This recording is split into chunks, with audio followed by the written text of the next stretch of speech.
Gentlemen, let's broaden our minds. Lawrence?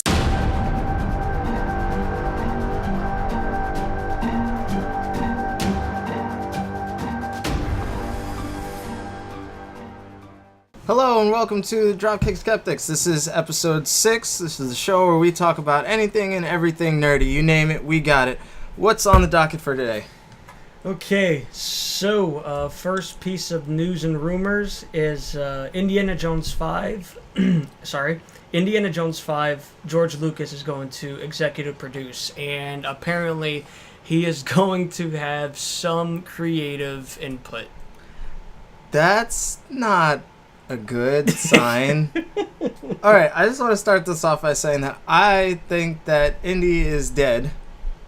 You think so? Yeah. After the fucking dumpster fire that was the Crystal Skull, I don't think we need another Indiana Jones movie. I don't need, like, one where it's, like, passing the torch to, like, you know, Shia LaBeouf, but this time they recast him with Chris Pratt somehow.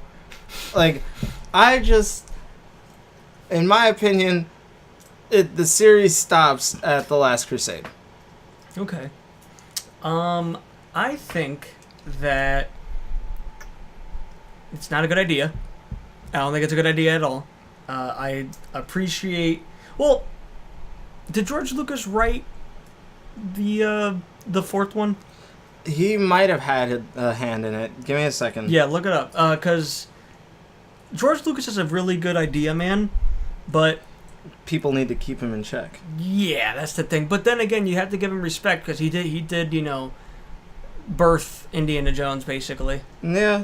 With Steven Spielberg, and, you know, he did make Star Wars, you know, so there's always that. But Indiana Jones 5 and George Lucas, it's just... I don't know, man. And the fact that, you know, episode 4, part 4 was meh. He wrote George some Lucas, of it. It's okay. So David Coep wrote the screenplay, but George Lucas wrote the story. Okay. So, like, I'm assuming he either, like, storyboarded it, like, had essentially put together, like, the bones of the story. Yeah. And then somebody put together, like, took that and made it into a full movie with their screenplay. But it's just, like... So maybe it's I mean, he's a good storyteller. Like, he's good at coming up with the blueprints. Maybe it's just the writer, because they got the same writer back, which is not good either. Yeah. And it sucks because Indiana Jones is my favorite, one of my all-time favorite movies. Yeah, like Raiders is so good. Like, I watch that all the time. And believe it or not, Temple of Doom is actually my favorite. Temple of Doom is your favorite? I get a lot of crap for that, but it's my favorite. I don't know. I just, like, I'm not saying that George Lucas can't produce a good story. He's proven himself before. It's just, like, at this point, we're so far, everybody's so fucking far past their prime. Just, like, why bother? Yeah, just let it fucking die. It's hard. It's a really hard conversation, honestly. I think that I want to see a new Indiana Jones movie, and I don't. That's how I feel. Like, if you know, when Harrison Ford does come back to it, I will be excited, I guess. Dude, even fucking Harrison Ford isn't excited about this shit anymore. Oh. Like, the dude just... Not that he doesn't care about acting, but it's just, like... The guy just kind of... Not phones it in. I can't come up with, like, the right words right now, but it's just, like... Harrison Ford just kind of acts begrudgingly now. He feels like he's obligated to do shit because, you know, he made these characters so iconic. Well, he was happy when he did Han Solo. Yeah. Like, it looked like he actually cared. Yeah, because he finally got his wish and got him killed off. So Spoilers. Maybe, yeah. For people. Shit. We gotta... fuck off with that. If you haven't seen fucking The Force Awakens yet, we can't be friends. Shame on you. Alright, so next piece of news is the first set photos for SpiderMan Homecoming. You know, you gotta look at the suit, and a lot of people are bitching because they're like, the suit looks cheap. The same people that are bitching about the cheap suit were the same people that bitched about the suit being CGI. So what exactly do you want? It's like, this suit can't be CG, but it also can't be real. I mean, look, it does. I don't think it looks terrible. Like, I'm sure they're gonna fix it in post-production. It looks cheap, but they're gonna fix it. Yeah. That's the whole thing. Excuse like, me. just because it doesn't look... You know why it doesn't look good yet? Because the movie's not finished. Exactly. The movie's not finished. It hasn't even... It's barely in production. They just started filming. Mm-hmm. So, for all we know, this could just be like a rough test.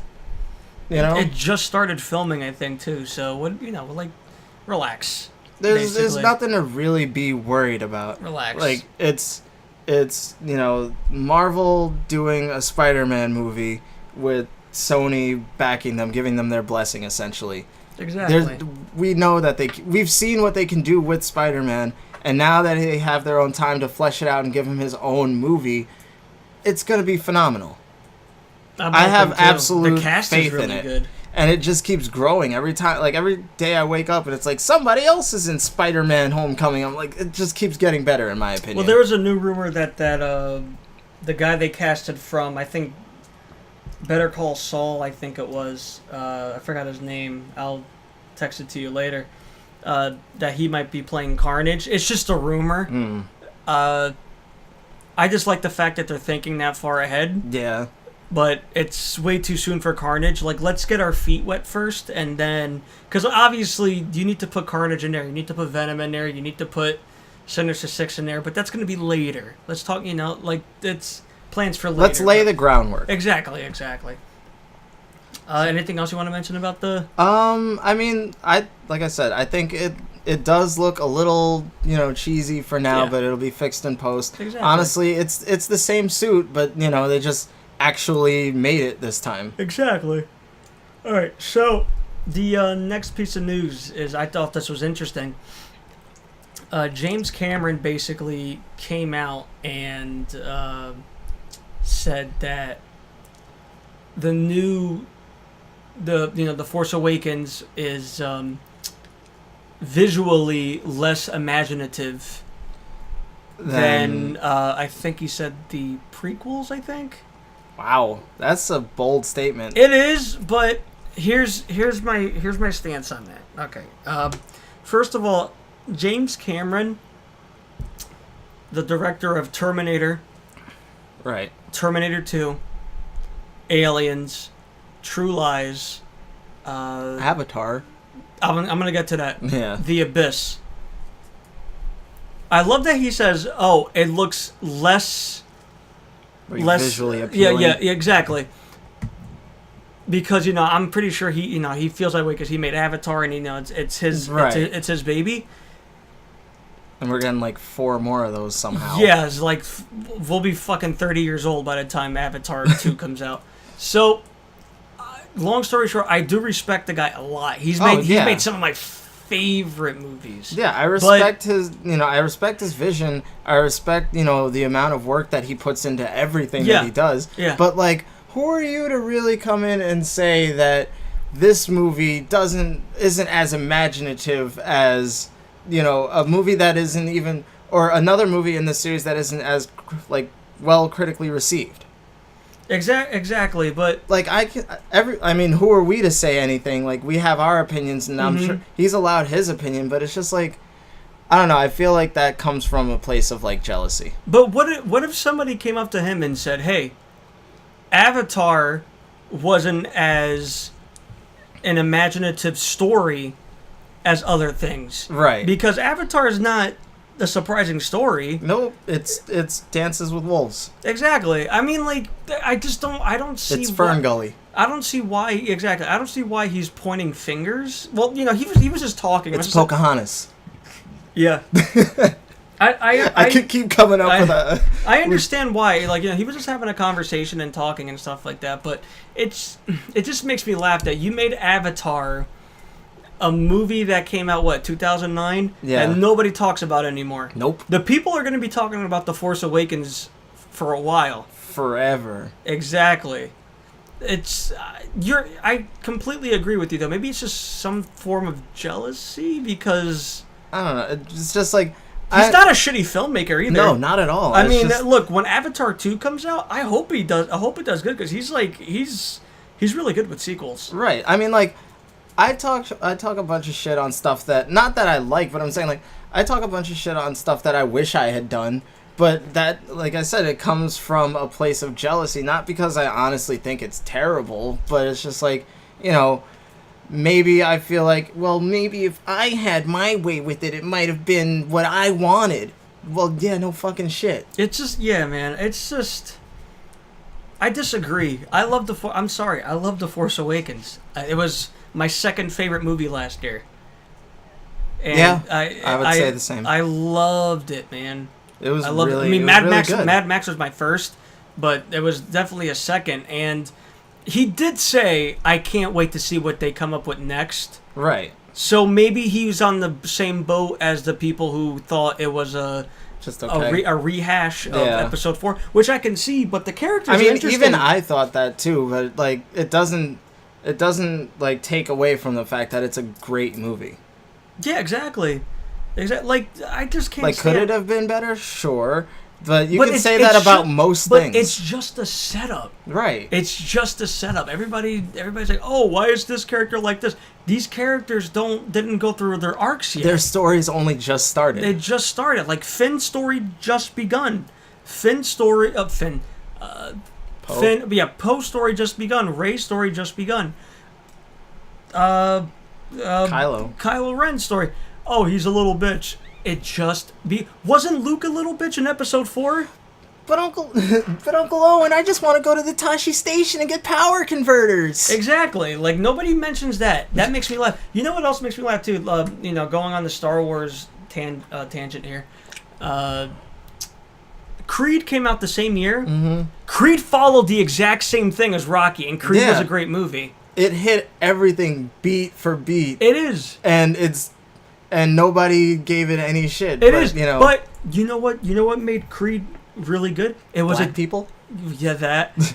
And it was a different character going through the same process, right? Taking it in a different way. That's true. I mean, and you could say the same. That's how I see Star Wars. I was gonna say you could say the same for Rey in Episode 7. Exactly. Like, for instance, the difference is people are so PC and like scared to say anything like involving race that they let it slide with Creed. But they're like, well, if we can't talk shit about Creed, we're gonna dump on Star Wars. Well, what makes me laugh? Well, it's just cool to hate on things that are popular. Yeah. Well, here's what's funny. Finn, interesting story from a former stormtrooper. That's right. Interesting. Rey is the opposite of Luke. Rey wanted to stay on her planet. Exactly. Luke wanted to leave. Well, that's not to say that she didn't. Things. Yeah, I mean, you have a point. I was gonna get into a whole thing, but it's really not important. It follows. I'm not gonna lie. I'll admit it. It follows the same beats, but it was a well-told story. That's the main point. You know what I mean? Like, that's why I'm excited for Episode 8, because Rian Johnson is an amazing storyteller. Not only that, he's gonna take things from the prequel and the prequel and I guess we call it the original trilogy, right, and mash them together. Together. Sorry. No. I choked on my water. Yeah, but anyways, I'm done talking about that.